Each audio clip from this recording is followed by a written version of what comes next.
कराची में ट्रैफिक का मसला कोई नया नहीं। बरसों से ये शहर ट्रैफिक जैम, सिग्नल तोड़ने, लेन की खिलाफ वर्जी, हैवी ट्रैफिक और बेहंगम ड्राइविंग जैसे मसाइल में उलझा हुआ है, जिसके बायस हर साल सैकड़ों कीमती जानें ज़ाया हो जाती हैं। मगर अब इस मसले के हल के लिए जदीद टेक्नोलॉजी पर मुश्तमिल ई चालान सिस्टम मुतारिफ करवाया गया है। इस निज़ाम का बुनियादी मकसद शहरियों को ट्रैफिक कवानीन का पाबंद बनाना और नज़्म व ज़ब्त कायम करना है।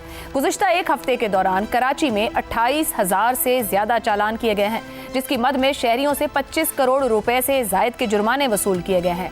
सीट बेल्ट ना पहनने पर 16 करोड़ 80 लाख, हेलमेट की खिलाफ वर्जी पर 3 करोड़ 13 लाख, ओवर स्पीडिंग पर 1 करोड़ 95 लाख और सिग्नल तोड़ने पर 1 करोड़ 21 लाख रुपए के ई चालान जारी किए गए हैं।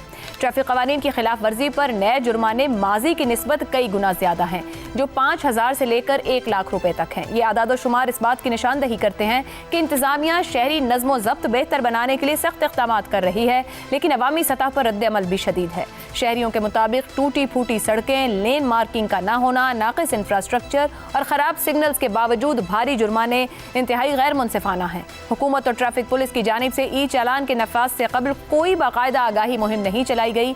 अपोजिशन जमातें इस निज़ाम की सख्त मुखालिफत कर रही हैं। यहाँ तक कि MQM रहनुमा फारूक सत्तार के मुताबिक अगर ई चालान सिस्टम फौरी तौर पर बंद न किया गया तो 60 लाख मोटरसाइकिल सवारों के साथ शाहराए फैसल पर धरना देंगे। कवानीन का होना किसी भी मुहज़्ज़ब माशरे के लिए खुशाइन बात है, मगर इंतजामिया की जिम्मेदारी और शहरी शऊर भी लाजिम है। ई चालान को रेवेन्यू जनरेशन का जरिया समझने की बजाय सॉफ्ट पनिशमेंट टूल के तौर पर इस्तेमाल होना चाहिए, ताकि लोग कानून को सजा नहीं तहफ़्फ़ुज़ समझें।